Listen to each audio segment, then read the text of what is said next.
गांधी जी कहते थे अवकाश बुरा है। गांधी जी कहते थे, वो भी रामधारी सिंह दिनकर जी बिल्कुल गांधी जी की तरह ही सोचते हैं, और उन्होंने जिस प्रकार गांधी जी भी विज्ञान और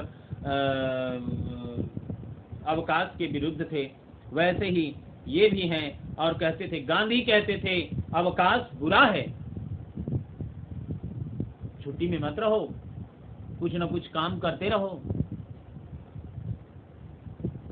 खाली दिमाग रखोगे शैतान हो जाओगे, शैतान का घर हो जाएगा। अवकाश बुरा है। गांधी कहते थे अवकाश बुरा है, आदमी को हर समय काम में लगाए रहो। काम में रहेगा, काम करेगा, शैतानी नहीं सोचेगा। शैतानी सोचेगा, बगल वाला बनाया है फ्रिज, ता हमको बनाने नहीं आता, ता हमारा पानी ठंडा नहीं हो रहा है, तो हम बना देते हैं बम, फ्रिज सहित लेके खत्म। ये कुछ ऐसी प्रकृति के लोग भी हैं। तो क्या कहते हैं कि आदमी को हर समय किसी काम में लगाए रहो, नहीं तो इसे बम बना देंगे, कुछ सोच लेगा जो विध्वंसकारी हो जाएगा।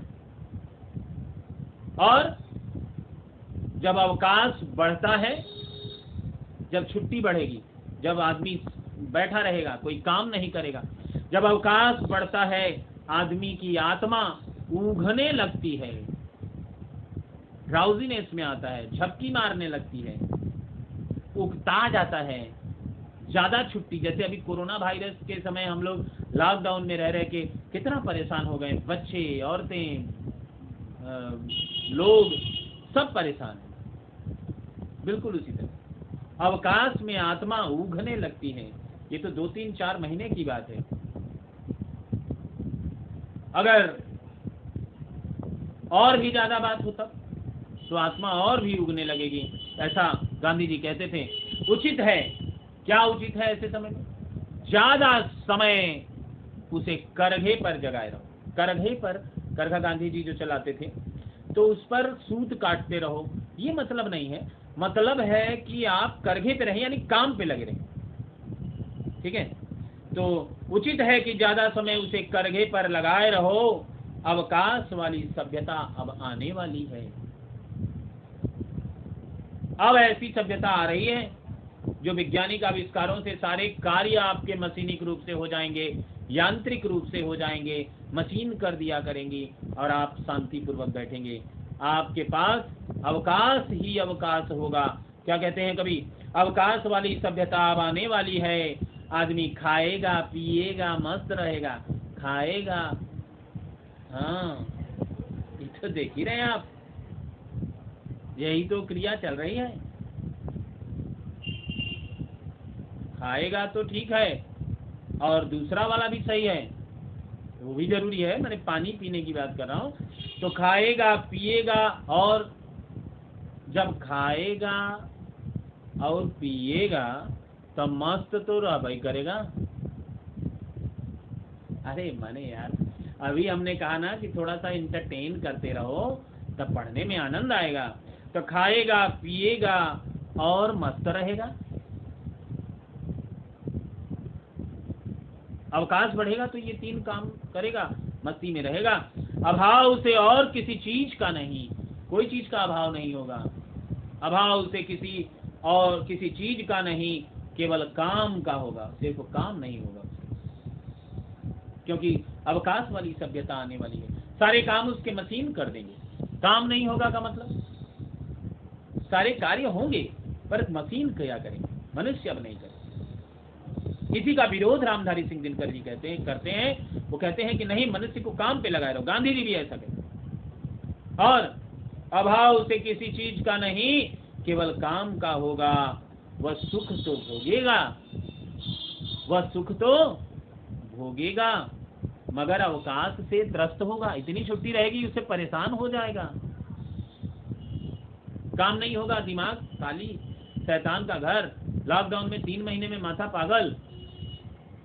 ऐसे कि ज्यादा अवकाश लोगे तो और दिमाग खराब हो जाएगा। काम मगर अवकाश से त्रस्त रहेगा। और फिर जब ऐसी स्थिति आ जाएगी तो दुनिया घूमकर इस निश्चय पर पहुंचेगी, जितने विद्वान हैं सारे वो इसका निष्कर्ष निकालेंगे कि आदमी की आत्मा क्यों उग रही है, क्यों आदमी परेशान है, क्यों आदमी त्रस्त है। तो निष्कर्ष क्या निकलेगा? इस दुनिया घूमकर इस निश्चय पर पहुंचेगी कि सारा भार विज्ञान पर डालना बुरा है। आप सिर्फ विज्ञान को दोषी नहीं कर सकते हैं, सारा भार विज्ञान पर डालना बुरा है। आदमी को चाहिए कि वह खुद भी कुछ काम करे। हाँ, यह अच्छा है कि काम से थका हुआ आदमी आराम करे। क्या कहते हैं? आदमी को चाहिए कि वह खुद भी कुछ काम करे।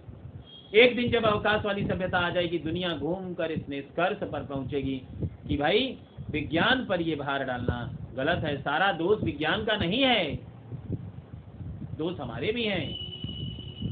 एक हाथ से ताली नहीं बजती है।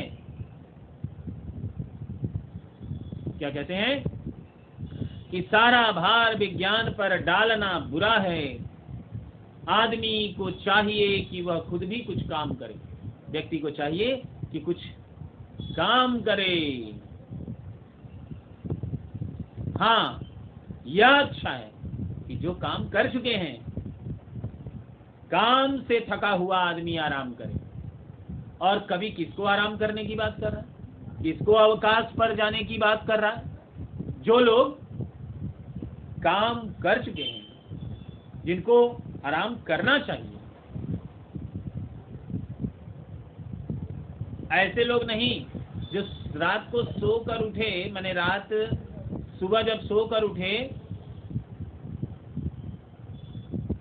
तो फिर आराम करने लगे। ऐसे लोगों को नहीं। जो काम कर चुके हैं उनको आराम करने का अधिकार है। उनको थक गए हैं, उनको विश्राम लेने का अधिकार है। कभी कहता है कि ऐसे लोगों को आप विश्राम दीजिए। उम्मीद है अगर आप टेक्स्ट बुक सामने रखकर इस कविता को अगर आप सुने होंगे या फिर से सुनेंगे तो आपको बिल्कुल अच्छी तरह से समझ में आ जाएगा। खड़ी बोली में एकदम शुद्ध, सरल, सहज भाषा में लिखी हुई है कविता। जहाँ कहीं भी आपको थोड़ी समस्या हो रही है, आप मेरे वीडियो को कनेक्ट में आए और फिर आप उस लाइन पर जाकर देखें तो आपको प्रसंग सहित वो सारी बात समझ में आ जाएगी। आइए जरा कुछ मूल बिंदुओं पर चर्चा कर लेते हैं। हाँ, सबसे पहली बात कि आपको पूरी कविता का डिस्कशन देखने के लिए, इस बात का मुझे खेद है कि पूरी कविता का डिस्कशन देखने के लिए 3 वीडियोस से होकर गुजरना पड़ेगा। देखिए, मैंने खुद अनुभव किया है कि मैं जब बड़े वीडियोस देखता हूँ तो उसको देखने 30 मिनट का वीडियो 2-3 मिनट सुनने के बाद मैं चला जाता हूँ। तो मुझे ऐसा फीलिंग होता है कि कहीं आप लंबे वीडियो देख के चले ना जाए।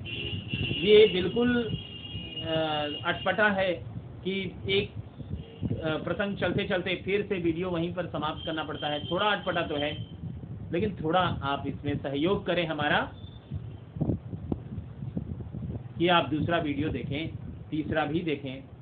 आपका समय उतना ही जाएगा, पर आपका कम समय ले लेके मेरी पूरी कोशिश यही है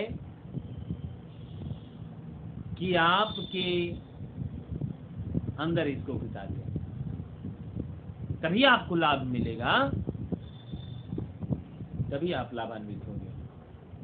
तो आइए मिलते हैं फिर नेक्स्ट किसी नए प्रसंग के साथ। आज का वीडियो यहीं समाप्त करते हैं। स्वस्थ रहें, सुरक्षित रहें, खुश रहें और बने रहें हमारे साथ। आप अपना प्यार और सपोर्ट हमें हमेशा देते रहें, ऐसी हम कामना करते हैं। आप सबको बहुत बहुत धन्यवाद और आभार।